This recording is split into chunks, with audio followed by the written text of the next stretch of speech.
mahasiswa PPG dalam jabatan gelombang 2 tahun 2023 Sekolah Tinggi Santo Yakobus Merauke.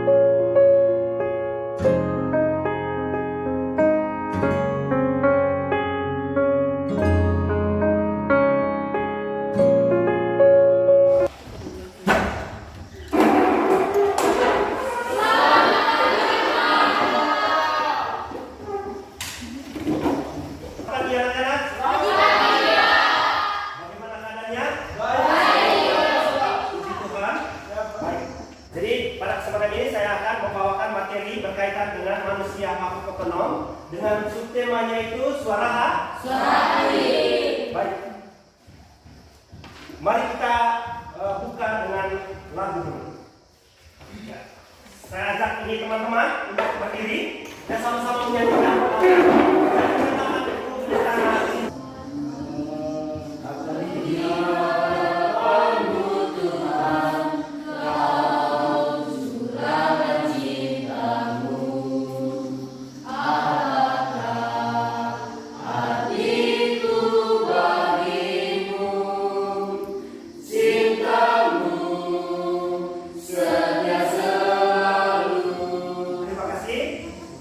Kita buka dengan doa. Saya mengajak satu orang untuk memimpin kita dalam doa.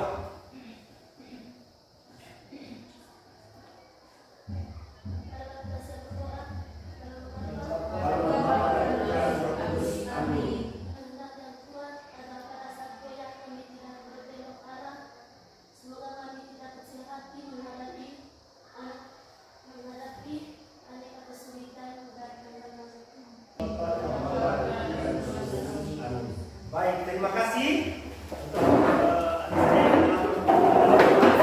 Baik, selanjutnya saya akan mengecek kehadiran dari adik-adik. Adinda? Dia akan sedang? Terima kasih, semuanya hadir? Terima kasih. Baik, kita lanjut materi kita pada hari ini. Baik. Sebelum kita melangkah ke bagian ini, saya akan melemparkan beberapa pertanyaan, yaitu pertanyaan pemantik. Pertama, bagaimana suara hati bekerja? Ada yang tahu bagaimana suara hati bekerja? Ya, silakan. Silakan. Suara hati bekerja sebagai pengingat. Sebagai pengingat. Ya, kita beri tepuk tangan. Bagaimana cara membina suara hati? Mengikuti suara hati dalam segala hal. Mengikuti suara hati dalam segala hal. Kita beri tepuk tangan dulu. Ini bacaan kita hari ini, yaitu peserta didik mampu memahami peran dan fungsi suara hati. Bersyukur kepada Allah atas karunia suara hati, disiplin terhadap suara hati, dan mewujudkan suara hati dalam hidup sehari-hari. Lalu ada pun capaian pembelajaran. Capaian pembelajaran yang kita mau capai adalah peserta didik dewasa, ideologi, dan gaya hidup yang berkembang saat ini.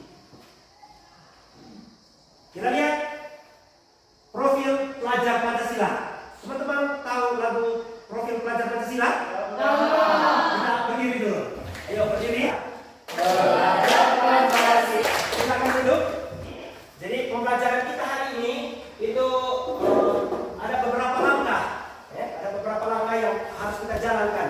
Yang pertama itu adalah menghayati pengalaman hidup sehari-hari berkaitan dengan pelaksanaan suara hati. Yang kedua adalah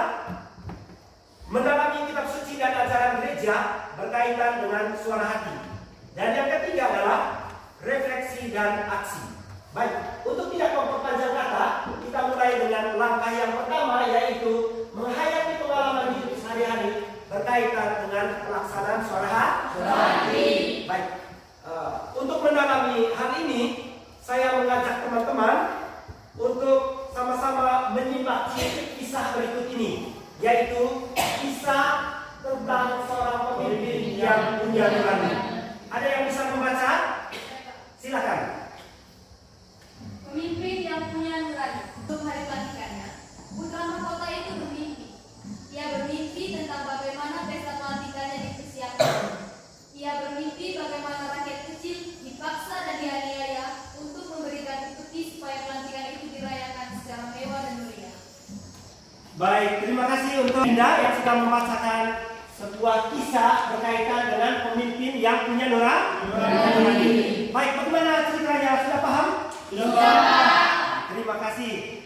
Baik, kalau teman-teman sudah paham ceritanya, pertanyaan penuntut, teman-teman bisa lihat sama-sama di dalam. Pertama, bagaimana kesan kalian ketika membaca cerita di atas? Ada yang tahu? Ya, silakan. Kesan saya sangat terharu karena suara raja punya kepedulian terhadap rakyatnya. Baik, terima kasih. Tepuk tangan dulu. Baik, kesannya tadi adalah sangat terharu raja punya kepedulian terhadap rakyatnya. Baik, ada lagi yang bisa menjawab? Silakan, silakan. Saya Pak, Silakan. sangat bangga karena tidak sombong dengan keberadaannya. Iya, kita beri tepuk tangan dulu. Terima kasih. Kita lanjut ke pertanyaan yang kedua.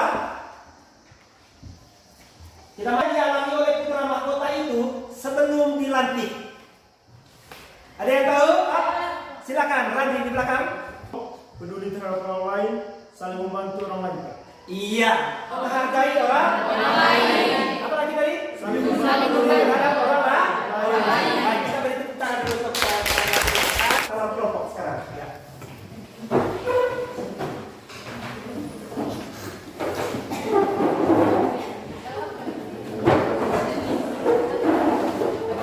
Pertanyaannya, ini pernahkah kalian mesti menghadapkan sebuah pergumulan atau sebuah pilihan untuk melakukan yang baik dan menolak yang jahat?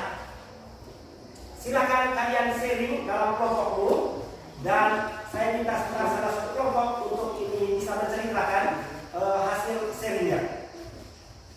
Jadi pernahkah kalian mesti menghadapkan sebuah pergumulan atau sebuah pilihan untuk memilih melakukan yang baik dan menolak yang jahat atau yang buruk?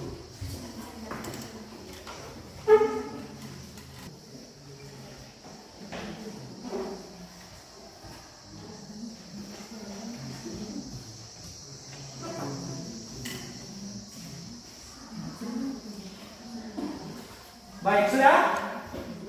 Sudah? Baik. Kesempatan berikut saya persilakan kepada kelompok yang bisa men-sharingkan pengalamannya kepada teman-teman. Ya, kelompok mana? Ya, silakan. Antara kelompok juga bisa.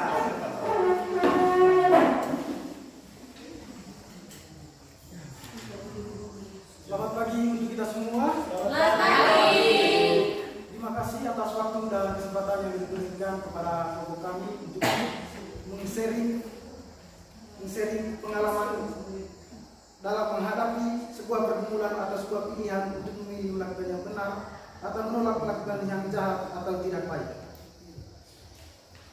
Berdasarkan hasil sharing kami, ada banyak hal yang sering kami lakukan untuk menghadapi sebuah pergumulan atau sebuah pilihan untuk memilih melakukan yang benar atau menolak melakukan hal yang jahat atau tidak baik.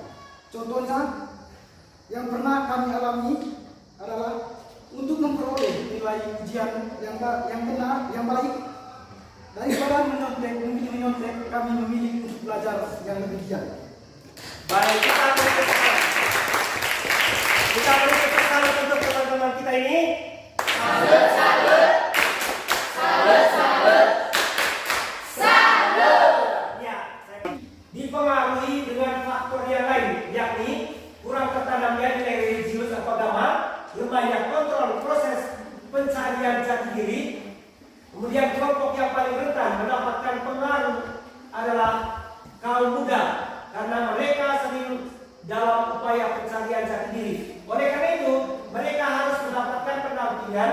sehingga tidak salah dalam mengambil keputusan dalam hidupnya.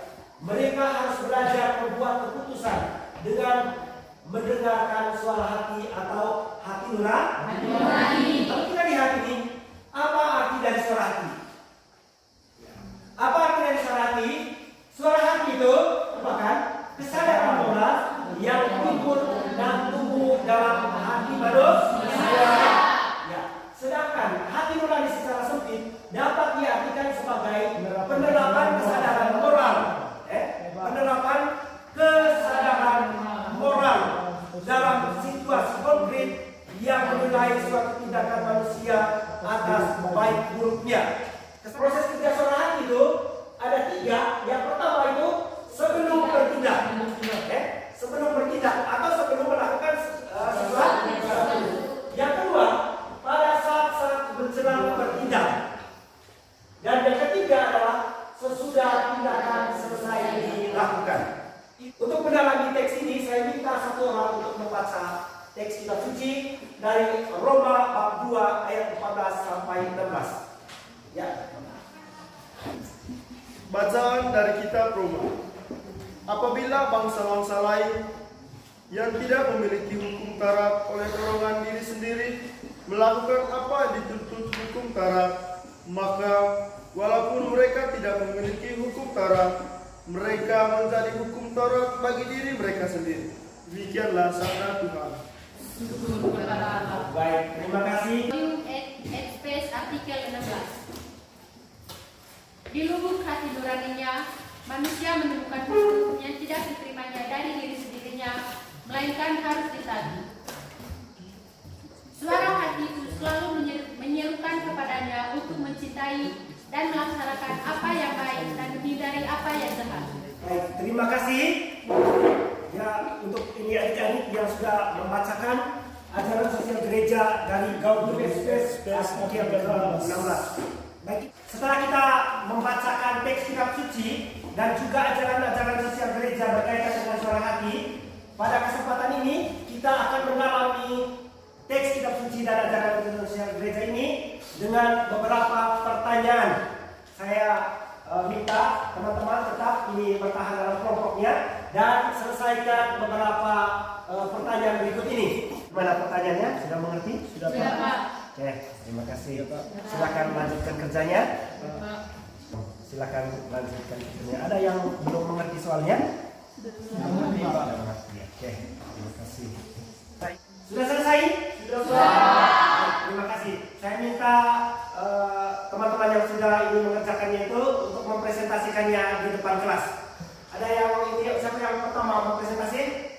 Ya, silakan. Pagi teman-teman. Pagi. Kami akan mempresentasikan hasil kerja kelompok kami.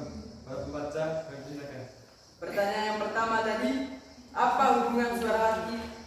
Apa hubungan suara hati dengan Allah dan Roh Kudus?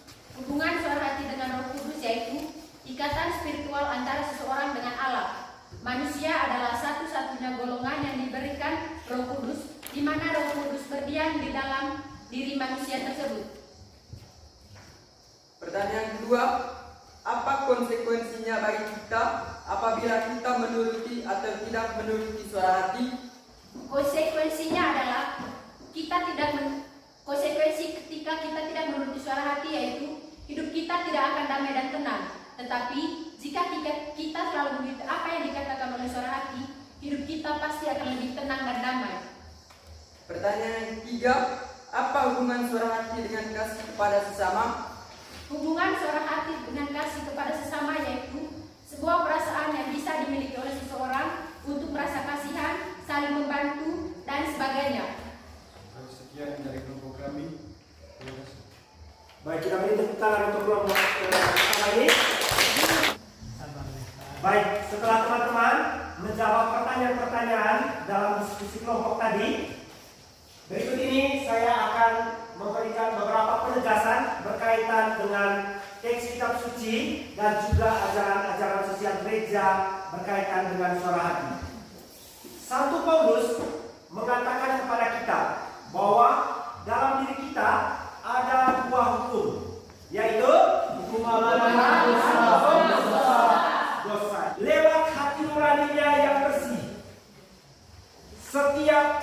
dipanggil untuk bekerja sama memecahkan persoalan-persoalan dalam masyarakat, sehingga persoalan-persoalan dalam masyarakat seharusnya dipecahkan pertama-tama melalui dialog yang dilandasi hati nurani, karena hati nurani adalah hukum yang ditanam oleh Allah sendiri.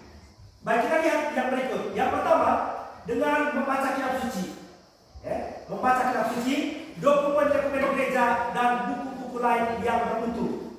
Yang kedua adalah dengan bertanya kepada orang yang punya pengetahuan atau pengalaman dan dapat dipercayai. Jadi yang kedua itu dengan bertanya kepada orang yang punya pengalaman yang dapat dipercayai. Yang kelima, koreksi atas diri sangat penting untuk dapat dilakukan, ya, mengarah kepada hidup kita. Mengoreksi diri kita, melihat diri kita, apakah yang saya lakukan ini baik atau tidak. Baik teman-teman, kita lanjut ke langkah yang ketiga. Langkah yang ketiga adalah refleksi dan aksi.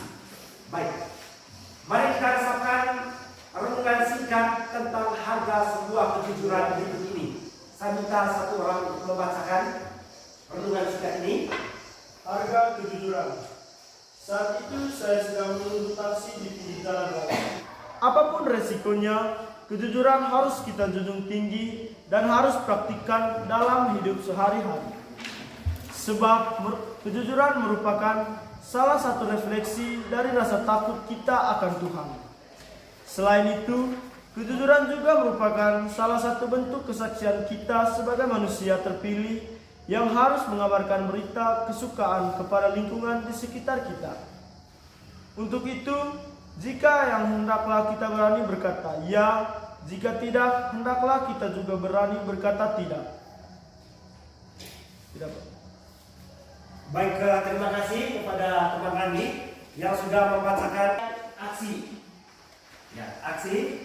Teman-teman diminta untuk membuat moto yang mengungkapkan sebuah keinginan untuk bertindak sesuai dengan hati nurani yang benar.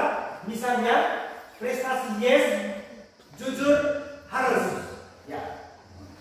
Dan hiaslah moto yang sudah teman-teman buat itu dan tempelkan di meja belajarmu. Sekarang kalian saya minta untuk buat moto. Moto berkaitan dengan suara hati. Ya, silakan. Kita diminta untuk membacakan, ya, kitab suci dari surat Rasul Paulus kepada jemaat di Galatia bab 5 ayat 16 sampai 26. Menurut tadi atau roh. Maksudku ialah, hiduplah oleh roh, maka kamu tidak akan memiliki keinginan dan keinginan tadi.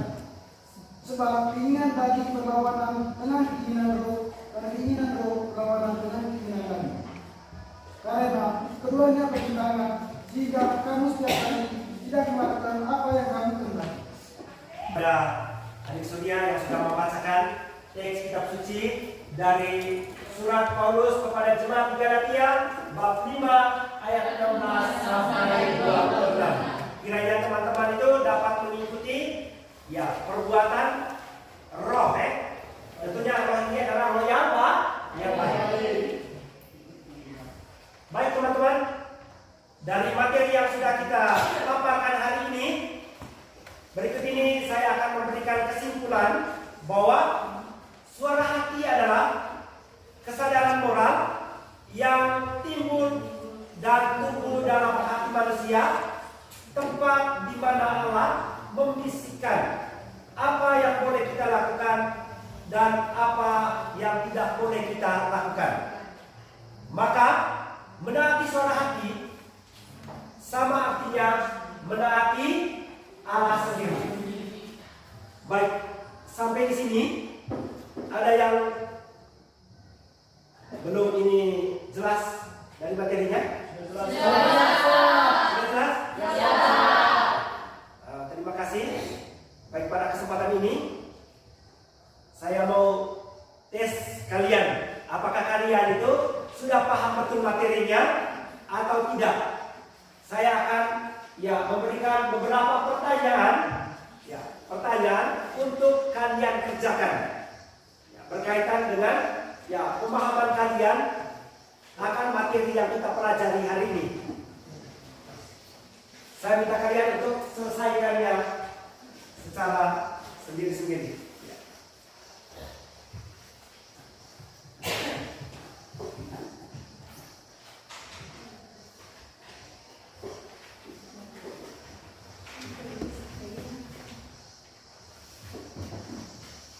Baik, terima kasih kepada teman-teman yang sudah mengerjakan tugasnya dengan baik.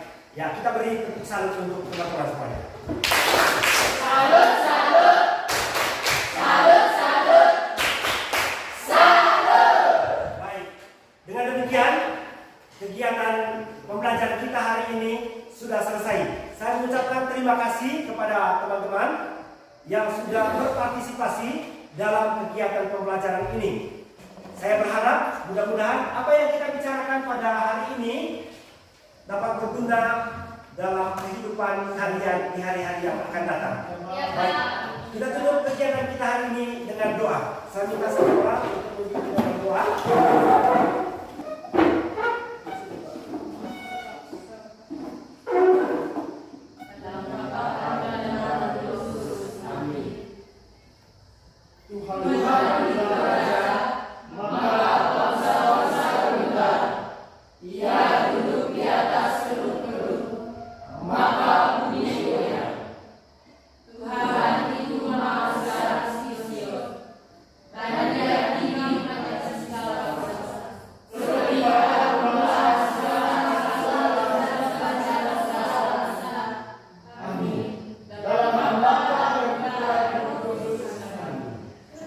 Terima kasih, sampai jumpa minggu depan.